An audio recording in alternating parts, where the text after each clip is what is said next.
Bienvenue sur Gabon 24. Oui, c'est le dernier numéro du 12-15 qui fait son cinéma. Le Festival panafricain du cinéma et de la télévision de Ouagadougou a refermé ses portes ce samedi 4 mars 2017. Cette 25e édition a sacré le réalisateur Alain Gomis et Talon d'Or pour son film Félicité. On le sait tous désormais, mais on se devait de vous dire au revoir. Marina, bonjour. C'est le dernier numéro du 12-15 qui fait son cinéma. Alain Gomis et Talon d'Or, finalement. C'est lui le best des bests. Mais il y a eu tout plein de prix aussi au FESPACO. Effectivement, Daniela, il y a eu beaucoup de prix au nombre des prix, justement, des récompenses qui ont été remis lors de cette dernière édition du 25e, justement, 25e Festival panafricain du cinéma et de la télévision de Ouagadougou. En dehors de l'étalon d'or de Yenanga, nous avons l'étalon d'argent qui est revenu au film anticolonialiste du Béninois Sylvestre Amoussou, Un orage africain, un continent sous influence. Nous avons également l'étalon de bronze qui est revenu au Marocain Saïd Khalaf et Mal in My Shoes. En dehors de cela, nous avons le prix de la première œuvre de Lotfi Mouchouchi, j'en viens, qui est dans son film Le Puits. Mais en dehors de ça, nous avons le prix de l'interprétation féminine, le prix de l'interprétation masculine et le prix justement du scénario, de l'image, de la musique et même du son. Autant de métiers qui ont été valorisés, oui. Autant de prix donc à ce festival, un prix UNICEF pour une production burkinabé, Woulou finalement qui avait eu un succès fou. Le prix de Saint-Ben Ousmane. Le prix de Saint-Ben Ousmane. Et puis on a le prix de Thomas Sankara de Baloufou Bakumba qu'on nous avions eu d'ailleurs au téléphone, qui a été attribué à A Place for Myself de Marie-Clémentine. La liste est longue, toutefois les rideaux sont tombés, c'est terminé pour le FESPACO, mais il y a aussi, Marina, et vous qui nous regardez, toutes ces productions qui avaient le mérite d'être en compétition, d'être retenues pour cette 25e édition, bien que n'ayant pas été primées, mais elle valait le coup d'être là. Nous avons choisi justement parmi elles Achia.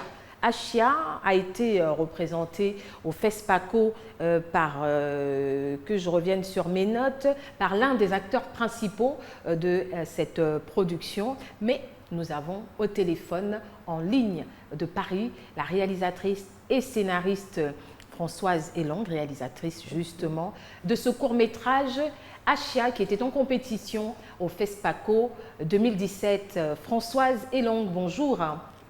Bonjour. Alors, merci d'avoir accepté d'échanger avec nous. Peut-être déjà un mot sur cette belle fête qui s'achève, même si vous n'y étiez pas physiquement. Oui, en fait, moi je l'ai vécu à distance. Je l'ai vécu grâce donc à Martin Poulibé, qui est un des acteurs principaux de mon court-métrage. Et surtout, j'ai été extrêmement attentive aux tweets. Je me suis abonnée à beaucoup de pages, à beaucoup de cinéphiles qui étaient sur place. Et vraiment, moi, j'ai eu l'impression d'avoir vécu comme ça en live le FESPACO, sans compter la cérémonie de clôture qui a été retransmise en direct sur la télé du Burkina, en ligne. Donc voilà, donc j'ai vraiment l'impression d'y avoir été, et puis tous les retours, etc. Alors c'est votre première participation donc au FESPACO. Vous avez eu le mérite d'avoir un film en projection dans des catégories hors compétition, il me semble. Est-ce que vous pouvez nous parler un peu de cette participation et de votre film ? Ah oui, en fait, c'était donc, hors compétition, c'était il y a 2 ans avec mon premier long métrage qui s'appelle Waka.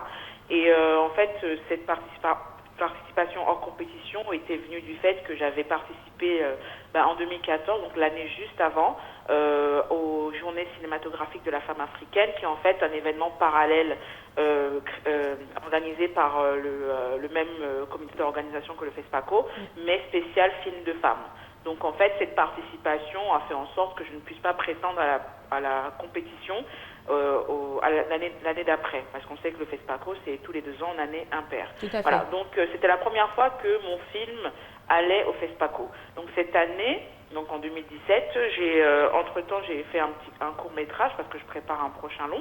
Entre les deux, je ressentais le besoin de réaliser un film, et donc j'ai réalisé ce court-métrage qui s'appelle Achia, et qui donc a été sélectionné dans la compétition court-métrage et qui représentait le Cameroun.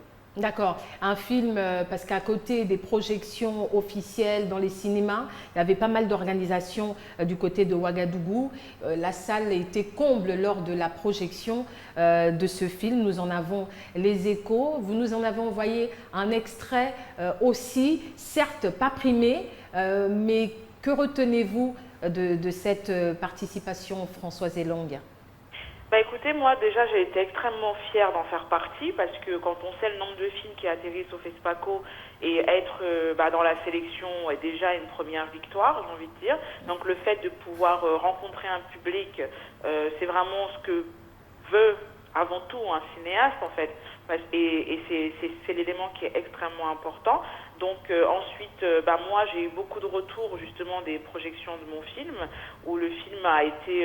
moi j'ai eu des retours de cinéphiles, de gens que je connais absolument pas, qui me tweetaient, qui m'envoyaient des petits messages, ou encore des chaînes télé qui poussaient les gens à aller regarder le film. Donc ça a été une expérience qui était vraiment très très belle pour moi. Et puis le sentiment que j'ai, pour avoir déjà fait beaucoup de festivals avec mon long métrage Waka, qui a quand même fait pas mal de pays et qui a eu pas mal de prix. Moi, je suis une personne pour qui les prix, évidemment, sont valorisants et importants. Mais je ne dirais pas que je ne suis pas déçue, évidemment que je le suis, de ne pas avoir été primée. Mais ce n'est pas tellement ça qui me stimule, en fait. Ça veut dire que vous repartez dans 2 ans, on vous retrouve au FESPACO? Je pense que oui, je pense que c'est fort possible que dans 2 ans j'y sois à nouveau et que parce que moi j'ai une façon très particulière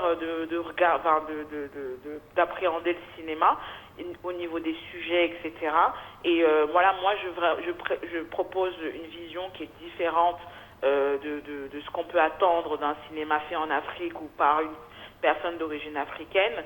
Et donc moi j'ai ressenti une énergie très très bonne durant le festival et après le festival.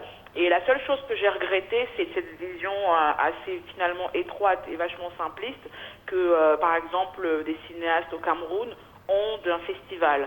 En ce qui leur concerne, en fait, soit vous avez un prix et dans ce cas-là vous avez de la valeur, soit vous n'en avez pas et pour eux, en fait, votre participation était limite inutile, voire vous n'avez pas été à la hauteur. Voilà, ils ne voyaient pas les prix comme une sensibilité d'un jury, ils le voyaient comme une validation, en fait, de ce que vous êtes ou de ce que vous faites.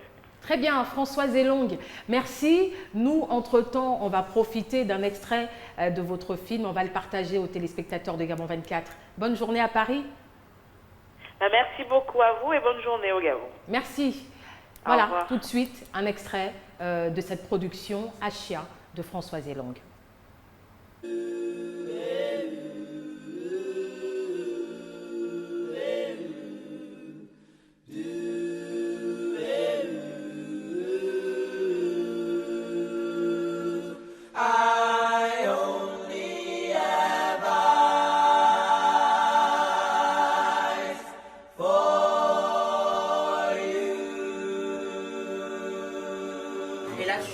Tu mets ton pause et tu démarres. C'est pas grave si déjà tu du chant. Action.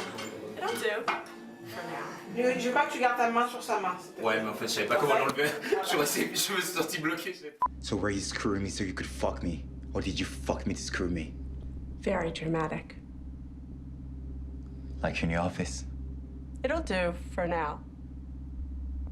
Look, we had a nice thing. It's over. So if you think you can't work with me, for me, I can have you transferred. Someplace nice. The Bronx, maybe. Just say the word. Touché.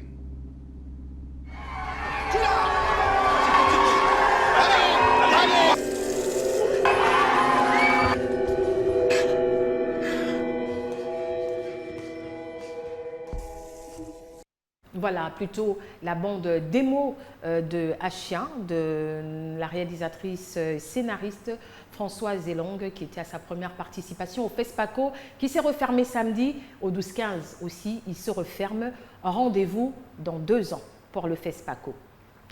Autre rendez-vous à venir au Gabon, cette fois-ci Marina. Il s'agit de la saison culturelle Afrique du Sud-Gabon. C'est du 9 au 17 mars. Exposition, dégustation, conférence en prélude donc à cet événement à partir de demain. Le 12-15 va faire son voyage au cœur de la gastronomie, de l'art ou de la musique sud-africaine. Marina, ce sera avec vous, encore et avec vous. Effectivement, encore avec moi. Et puis, il faut rappeler que pour aller en Afrique du Sud, on n'a pas besoin de visa. Ah, ben voilà, déjà c'est une très bonne, pas nouvelle parce qu'on le savait, mais c'est très bien de le relever. C'est vrai, effectivement. Et quoi d'autre? Qu'est-ce qu'on pourra découvrir d'autre justement Durant la saison culturelle, nous aurons de nombreux plats. Nous aurons de nombreux plats au nombre des plats représentatifs de l'Afrique du Sud. Nous aurons le plat typique. Nous aurons d'abord, il faut rappeler que les Sud-Africains sont des viandards, des gens qui aiment beaucoup la viande. Oui. Et il faut aussi rappeler que le barbecue est une obsession pour eux, pour ce peuple.